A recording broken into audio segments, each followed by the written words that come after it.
welcome to the SBK Betting Podcast, the Open Championship Special. The fourth and final major of the season takes place at Royal Liverpool, and it starts this Thursday. My name is Tom Collins, and I'm joined by golf punting aficionados Bryan Nicholson and the office guys Adam Baylis and Diamandi. Bryan, historically, where does the Open rank in your best punting majors, and what is your number one trend or angle this week? I think the Open Championship is probably my favourite event or major for betting on, because you can win. You can back some of the bigger odds outsiders who actually have a chance to come in, depending on the weather usually. But if you go back to the likes of Darren Clark when he won, I think it was at St George's. He won. He was nearly 300 on the exchange, and that was a lot down to the windy conditions. And some of the guys just perform much better on the links and all that kind of thing. And I was saying, like last week, I thought when I did previews for the Scottish, I thought that the two events would play kind of similarly, and whoever was kind of challenging last week will be up there again this week in similar weather conditions too. And so basically, I'm just going for all this kind of homegrown guys and the better links and win kind of players, although there are some obviously good win players like Scheffler and that from America as well. But yeah, I'm sticking with the home guys this week and the guys that were up and around the lead last week in Scotland. Basically, that's my angle this week. Yeah, we'll get into the outright bets very shortly, and we'll talk about a couple of the major players as well, including Rory McIlroy, so stick around for that. Office guys, any luck here previously in this competition? And also, what's your favourite angle or trend this week? Go on, Maris. Take us away. My favourite angle when it comes to the Open is the in-running. So weather based, similar to what Bryan said, but because you can get some wild draw biases between Friday and Saturday. It's a great opportunity if you like in-play betting. So I enjoy a bit of in-play. We'll have some outrights as well, but once it gets started on Friday, Saturday, particularly sort of Friday night, you can set yourself up for whatever the weather forecast is going to be for Saturday, Sunday. You can have some good fun with it. Definitely. And Adam? I'm going to slightly go against Bryan here, but for me, the sort of cream always rises to the top at the Open, and I'm a value-seeking punter, so I'll be the first one to be looking for a three-figure price if it's there. But I think for the Open, you genuinely need to look for players, in the top 10, top 20 of the World Golf rankings, and the market's pretty, the market finds these guys pretty well. Yeah, a couple of angles there. Looking forward to the Open this week. Before we get into the preview, if you're betting on the Open market, you better do it with SBK, because you can bet £20 on the Open outright market and get two £5 free bets to use during the tournament. Don't miss out. It's a fantastic offer. So the betting for the 151st Open Championship with SBK is as follows at the time of recording on Monday morning. Rory McIlroy is your 7-1 favourite. Scottie Scheffler's in at 9-1. John Rahm is 16-1. Then you go to Cam Smith at 18-1. Victor Hovland and Brooks Koepka at 25s. Tommy Fleetwood at 28 and at 30-1 bar. Let's talk about the two players in single figures then. We'll start with Rory McIlroy, who won the Scottish Open last week, which certainly hasn't helped his price for this tournament. It was his 24th PGA Tour victory, and now he looks to back up and record his second Open Championship win after taking the major back in 2014. Where was it held in 2014? Royal Liverpool, and they're back there this week. Marios, can he justify favouritism? Oh, absolutely. Very close at the US Open. He won yesterday. At the Scottish, I think the conditions will be very, very similar. Like Bryan said before, it's not going to be hard and fast. The wind may get up where he does tend to struggle. He struggled a little bit at the start of the round yesterday on the par threes in terms of his flight, but once he got going on the back nine, I think he showed some really, really good form, and some of the shots that he hit down the stretch 17 and 18, I think will give him huge confidence in terms of getting over the line. I mean, he's a very, very worthy favourite. I know Scheffler, we'll talk about him in a minute, has played some superb stuff, but I think he's a worthy favourite this time round, Rory. Yeah, we're kind of used to seeing Rory in recent weeks and years have that one bad round which has put him off from winning. But in the Scottish Open, he was consistent throughout, and he probably deserves favouritism. He's also got 6 top 5 finishes in this tournament in his career, more than in any of the 4 majors. Would you consider him as even an each-way play at a short price this week, Adam? No, he's unbackable at the price now. I mean, I agree with everything that Marios has said. He probably should be part of everyone's staking plan, but I don't know, it's a difficult one, isn't it? I mean, if he hadn't won yesterday, would you be keener on him? I don't know. The fact that he sort of played through the weekends in what were pretty tough conditions kind of puts me off a bit. And actually, I should have mentioned this in the trends section. But I've got a pretty wild angle for you here, TC, and this is courtesy of Golf Ramble on Twitter.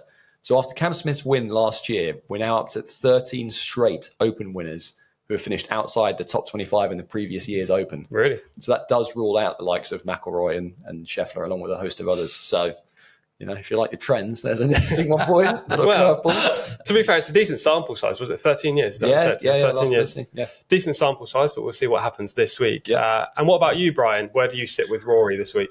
Yeah, well, there for what Adam is saying out there, you're going to have to go to the 3-figure winners now, or 3-figure prices. No, but just with Rory, he'd say himself he's not the best win player, so that was one of the things that was against him until, as Marius said there when we were watching him yesterday, he was brilliant, and especially that shot into 18, and he's got that shot in his army now. We've seen that. So I don't think the wind will put him off as much as it used to. When he won minus 17 last time in 2014, the conditions, they were meant to get up. The wind was meant to get up. It was meant to get kind of tough, but it didn't in the end. And it was similar when Woods won in 2006. So it was minus 17 and minus 18 were the two winning score lines there. And just checking the early forecast now, it's supposed to be moderate winds throughout and kind of wet and showery all throughout the week. So those conditions don't really put me off with regards to Rory. So I kind of do expect him to be there again. But as Adam said, even if you're backing him as an each-way play to nothing, it's not really much value in the long run, I don't think, there. But again, he justifies favouritism. So he's runner-up at the US Open. Last year he could have won I think he was leader after the third round, was he, at St Andrews, and then he probably would have been second, but I think he had to go for it at the end, and he dropped a shot or something, and Cam Young came in, and just being defending champion, and just seeing his performance on Sunday there, I definitely think he's the man to beat. Yeah, but like Adam said, not a great price. No, you can never write off Rory McIlroy, but there's little value there at 7-1. We should move on now to Scottie Scheffler. Now, here's a guy who cannot miss from tee to green. He consistently ranks within the top 5 in every tournament he plays, yet he's struggling to get over the line and actually winning tournaments of late. Are we looking at a real putter issue here for Scottie, Adam? We said it on the last sort of major podcast. You can't win because the putter's ice cold, and I wouldn't say it's ice cold. It's slightly sort of heating up a bit. But no, he can't win this week. I don't think the putter's still not there for me. And the last time you said he couldn't win was in the US Open, and he didn't win. He finished in the top 10, I think, but he didn't win. So you were right then. Are you going to be right here? Well, it was squeaky bum time on the Sunday at the US Open. He was making a bit of a run, but yeah, I also didn't really like what I saw from him yesterday. He was getting frustrated in the wind, and Bryan said it's just a moderate breeze this week. But yeah, not for me. Bryan, he's only ever played in 2 Open Championships in his career. Would that put you off? Well, not really, because he's well accustomed to the Texas winds, which would be kind of very similar to, well, even though the winds might not get up this week, but that kind of play. He's a great ball striker. I'm just looking at the stats here. He's still number 1 in the ball striking stats. And again, he was third, wasn't he, just the other day. And as you said, yeah, he's finished in the top 5 now in his last 7 events running. And no, I just can't really I wouldn't be able to put anybody off Scheffler either. The two of them are definitely way out ahead of the rest, I think, this week. So, yeah. Yeah, they're very solid. And Marius, final word to you on Scottie. Is he a play or is he a nay? Well, he's a play. He's one of my selections. And the main reason is just off the green, off the tee to green, repetitive. There's a lot of out of bounds on this track. And he does hit it. He's ranked quite highly. And then the greens allegedly are quite flat at Hoylake. So whether that helps him with the putter, it's not atrocious, but I agree with Adam that the putter is a huge stinker for him, right? But if he does get it right, he's hitting it so close, he's hitting it so well that he's going to give himself chances. I think in terms of a value bet, in terms of an each-way bet, I'd probably take him over Rory, because I think he's slightly bigger. And yeah, you're getting two points bigger, 9-1 for Scottie Scheffler. I'll just pop in there actually on the putting for Scheffler. I think when he came on tour, his putting stats weren't great, and then when he went through his purple patch, they were brilliant, and then they kind of subsided again. But what tends to happen on links greens, and especially if it's going to be raining and it's going to be softening them up a bit, it tends to negate the strong putters' advantages, kind of like Marius was saying there. So putting isn't as actually important. You're going to get real slow greens probably this week. And that will definitely suit Scheffler as well, I think. So, yeah, that's another reason to kind of think he might go well again, yeah. Okay, so that's the top two in the market covered. Not too many fans for Rory. A bit more positive reaction there for Scottie Scheffler this week. Let's see who else this team is a fan of in the market. We're on to the best outright bets section of this podcast. Marius, you just went last on Scottie, so now you can go first with your complete selections. And we know that Scottie's number one. Scottie is number one, purely because of the consistency. And your point around, he's only played two. I think he's a different player now. I think he's a completely different player now. His year-to-date stats are amazing. I cannot see him not contending. And I think, he's got a strong caddy on. He's been here. He's played, I think the Scottish Open run would have done him some good as well. So whilst he might have struggled a little bit in the wind, I think the conditions and the way the course is going to be set up, the cream rises to the top, and Rory, Scheffler, I can see a duel. Although I think we'll come on to Rahm as well, I think in a little while. But I think Scheffler's going to be there. I can't see him outside the top five, to be honest, and I think he's a good shout for a win. So for all the points that we've covered, I think he's a sound bet for me. 9-1 Scottie Scheffler. Where else are you going for your bigger price plays this week? My bigger price, and I'm very, very strong, is Ricky Fowler. So he's got a very strong Open pedigree. He's recently just won. He's back with Butch. He's been in the country a while. I know he didn't play last week, but he's been in the country a while practicing. And I'm very, very strong on Ricky. Straight hitter, lots of experience. He's got some top fives, top tens at the Opens at different venues. And I believe he was second last time they played at Hoylake as well. So I think that's the one that Rory won as well. So he's got pedigree around the track as well. And I think his confidence is really high. And I think it may be a confidence thing with Ricky. The talent's there. So if he's in the mix, maybe the US Open leading going into the fourth round might do him some good as well. So he might have learned some lessons from that. But yeah, Ricky Fowler will be my second pick. 29-1 currently, Ricky Fowler. He's definitely in a purple patch of his career at the moment. Have you got any more for us this week? No, that's it. I've got some outsiders. We'll come on to those in a bit. But they're two. Ricky and I've gone Stars and Stripes. I've gone Ricky and Scottie, and my rags are also Stars and Stripes. So which is a bit against the grain for what Bryan thinks is going to happen. But yeah, I think the Yanks will come strong here. Yeah, contrasting opinions with Bryan going for the homegrown talents, which we'll get to very shortly. But we'll go to you next, Adam. Do you have any agreement with Marius's two there? I mean, I desperately wanted to be with Ricky this week, and I agree with everything that Marius has said. It's purely a price thing for me. Like I kind of wanted probably 33s, 40 plus for Ricky, and the fact that 29. I might get tempted in if he drifts a bit. I think in the week. I say you've got to ask yourself, like, is he going to win the Open? Is Ricky Fowler going to win the Open? I just don't know. But like I say, if he drifts a bit in the market, I might have a few quid on. Anyway, the main selections, I'm going back to the well with Victor Hovland. He's gone slightly off the boil after winning the Memorial earlier in the season, but he played some nice stuff in Scotland last week. I think he finished in T25 or something. He's definitely got the power to put some distance between himself and the field. The back nine here is long, so it'll really suit him there. T4 and T12 in his last two Open outings. So if you go on that rubbish stat that I've put out earlier on, he's got no chance. But yeah, it's in second at this year's PGA. And actually, I really like that as an angle. The PGA Championship form at Oak Hill, generally PGA form of all the majors kind of transfers well to the Open. So I like that. And then as well as Hovland, I am going with Jon Rahm, which was something that sort of, I didn't really intend on it, but it kind of came round to it last night. Part of me quite likes this angle of people that didn't play in the Scottish, which obviously bodes well for the live guys. The weekend just looked really, really tough to me. Those conditions were windy and frustrating for people. And I don't know, maybe Jon Rahm, it's a bit of a stroke of genius swerving this. I mean, don't get me wrong, he's obviously gone massively off the boil from earlier in the season, but I'm hoping that it'll drift in the market a bit as a result. And he's kind of, I know he's third in the betting. He's what, 14s now? 17-1. 17. So that's big. Yeah, that's very, very big. For Rahm, like, it's just a price I think you have to take. T10 at the US Open showed that obviously the fire still does burn, and I think that kind of stat has sort of flown under the radar a bit. He's still there or thereabouts.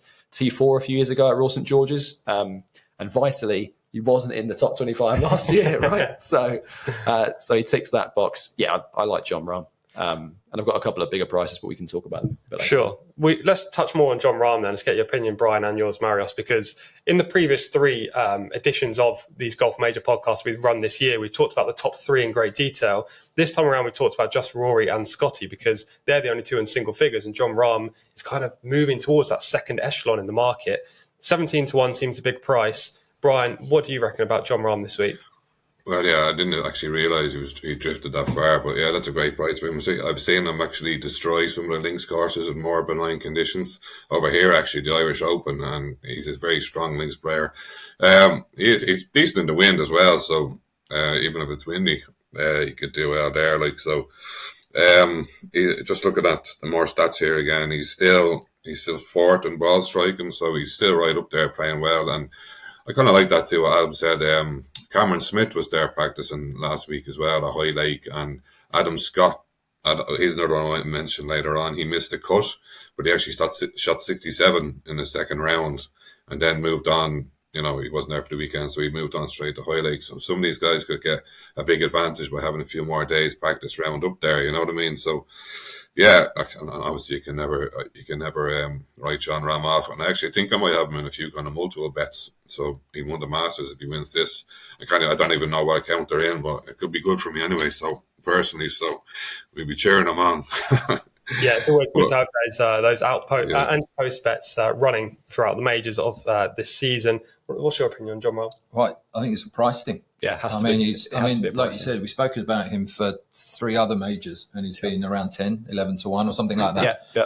And I don't realise he's gone to 16s or whatever it is, 17s. I think that's huge.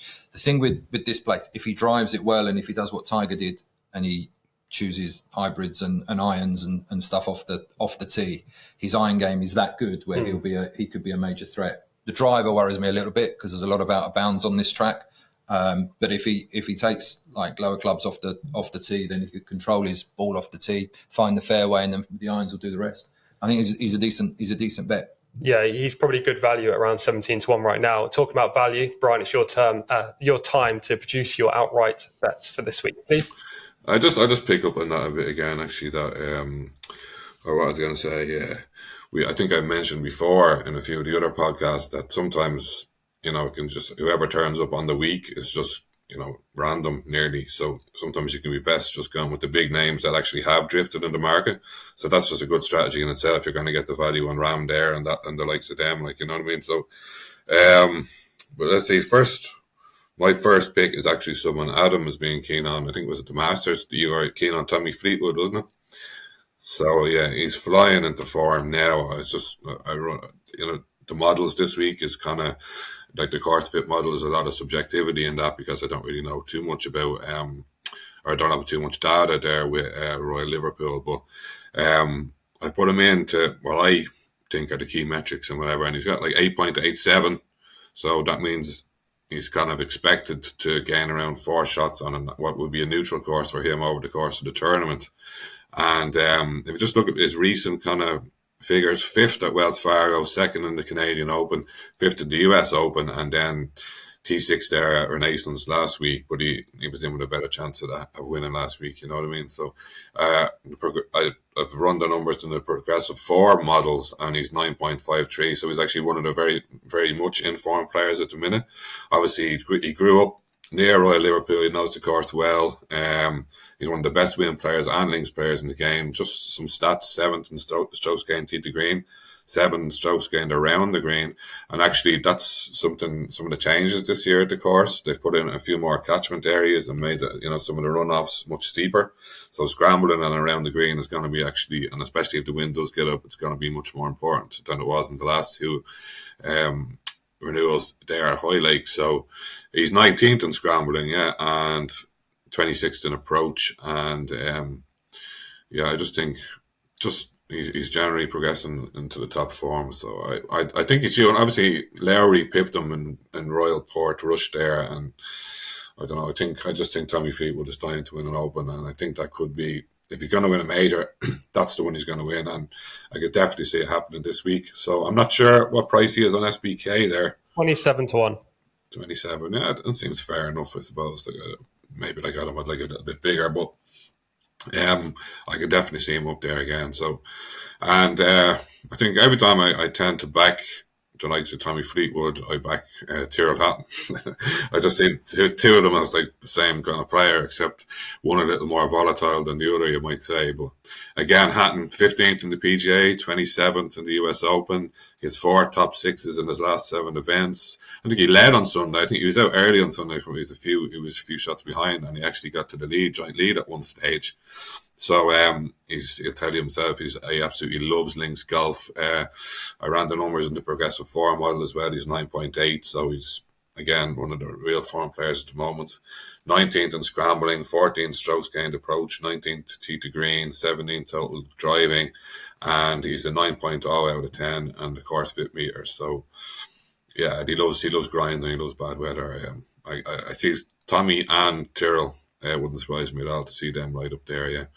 And then the third kind of shorter price pick, you might say, is, again, unsurprisingly, you might say Shane Lowry.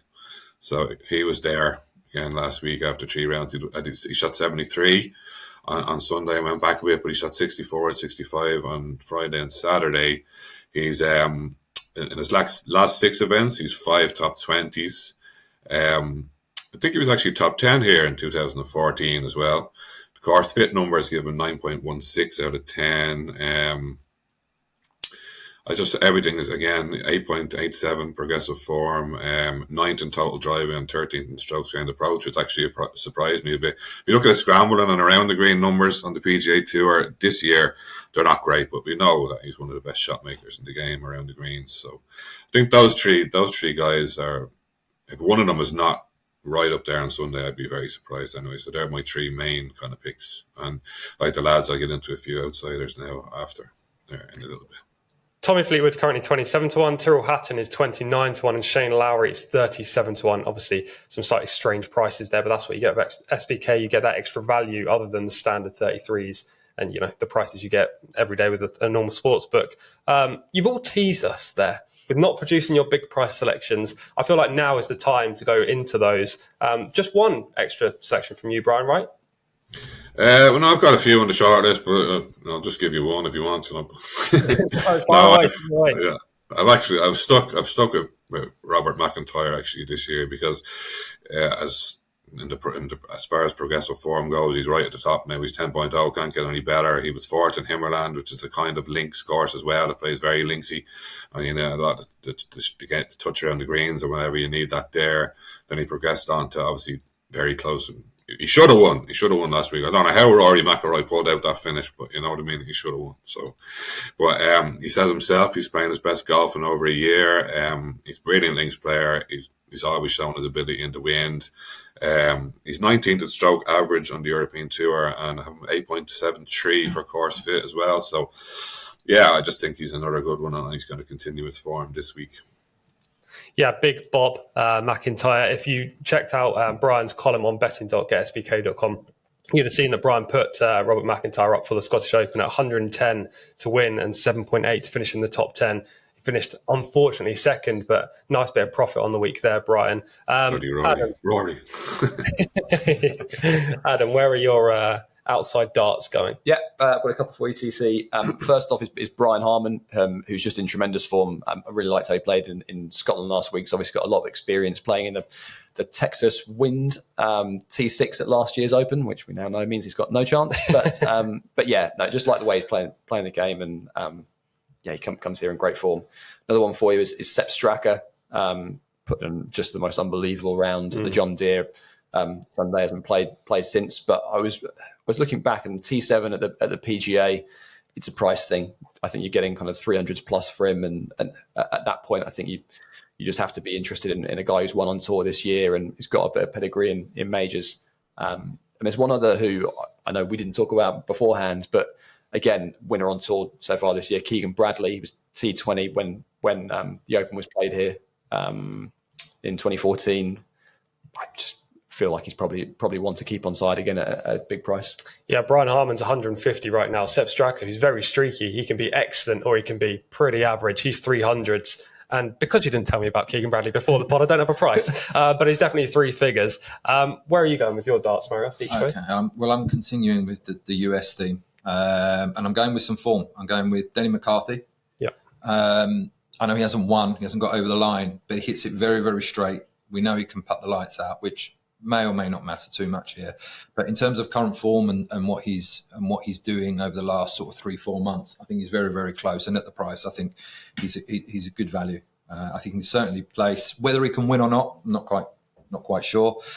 Big negative against him is that he's not played an Open before, so that is a big negative. But however, I think he's playing well enough, and he's got the game to at least give himself a chance. And the other one, my second one is I had to raise my eyebrows a little bit looking at the price, is Bryson DeChambeau. He came 8th last year. I think he came 33rd the year before. So he's not too shabby on the links. He's played very well in the majors this year, and the cream rising to the top is a factor.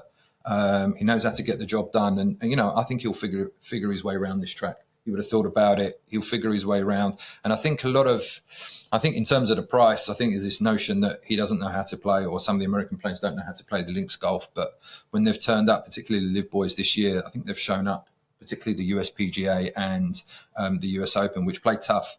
I think the quality has shone through, and they've all played really, really well. So I think DeChambeau, a big price is good value. Yeah, 85 to 1, Bryson DeChambeau. Denny McCarthy's 150. And just to go back on Adam's selection, Keegan Bradley, I think he's 125 to 1 right now. So some big darts at huge prices there if you wanted to go towards the outsiders rather than the second tier that we were covering earlier on. But lots of selections this week. Hopefully we picked the winner, because it didn't really work out in the US Open. Albeit Adam said Scottie Scheffler couldn't win, and he didn't. And also Bryan had Tom Kim to finish in the top 10, and he did. If you're a regular watcher of these golf major podcasts, you'll know that golf bet builders are now a function on SBK. It would be foolish not to put one up, given that's the case. So Adam, you can go first. What's your golf bet builder for the Open? Yeah, I think I'll do what I did last time, TC, with a couple of players to finish in the top 20. Justin Rose is someone we haven't spoken about, another name to throw in. But just to pick up on a point that Bryan made, he's a guy a bit like Adam Scott who missed the cut. But his form prior to that, missed the cut at the Scottish Open. His form prior to that is excellent. He went really well at the British Masters. Obviously knows the track, experienced guy. I'd struggle to see him out of the top 20. And I'll throw in the likes of Hovland and Rahn with him for a treble. Nice little bet builder there for your place money. Bryan, where are you going for this feature, please? Yeah, I'd go along with Adam and say we just want to put a few outsiders maybe into the top 20. I already kind of mentioned Adam Scott there. Adam Scott was actually T8 and T5 in the last two editions here. So I think he's one of 8 in the field that's going to be playing his third time at Hoylake. Harrington is another one, and he's actually another one I'm going to put up for the top 20. So just looking again at Scott for a second, he's had 3 recent top 10s, and I said he shot 67 in the second round last week and then headed on to Hoylake after missing the cut. So that's some kind of sneaky hidden form, you might say, in there. Harrington, we all know his kind of pedigree around the links, especially if it's going to be wet. He likes that kind of stuff, a little bit of wind. He's a 2-time winner of the Open, obviously, and I guess it's his third time at Hoylake. He says he's playing some of the best stuff he's played, and he was up there after 2 rounds as well in the Scottish, and he's playing really well on the seniors tour as well. So, and then the last guy I might show into that, or as an outsider, is actually Matthew Jordan, who's a member of Royal Liverpool, and he qualified. I was just looking at some, he's a really strong links player, by the way. He had a bad round on Sunday, but he had 3 rounds of 69 before that. I just put in his form into the model there, 8.94 in the progressive form, so he's another guy that's really coming into form just before this. And I don't know, I didn't see what happened to him to shoot that 80 yesterday, but it can just be an anomaly sometimes, you know what I mean? So he's loads of top 20 stroke 25s in his last last handful of appearances or whatever, and he's 31st in GIR and Queens and Regulation on the European Tour this season. Another one is we didn't mention the pop bunkers yet. He's 15th in sand saves, so the biggest offence of this course is actually the pop bunkers, both on the fairways and around the greens. I said the catchment areas, but they also run off into the pop bunkers, and that's the reason Woods, he only used one driver when he won, because he wanted to. He said he didn't mind if he was 50 yards behind the other guys. He just wanted to stay out of the pop bunkers in the fairway. And Another thing is, Marius mentioned the flat greens. Some of these links courses, you can play them sort of more American style through the air. Royal St George's is one of them. If it's more benign, like Colin Morikawa showed us how to do that, and you can just try to take out the pins when they're on the more, the flatter parts of the greens. So that would be one for the Americans as well, if you wanted to add a few like Keegan Bradley in there to the top 20s. But yeah, I like those guys. Just they'll be all real big prices, and if you can combine them for top 20 in a bet builder, yeah. I wouldn't put you off that at all, yeah.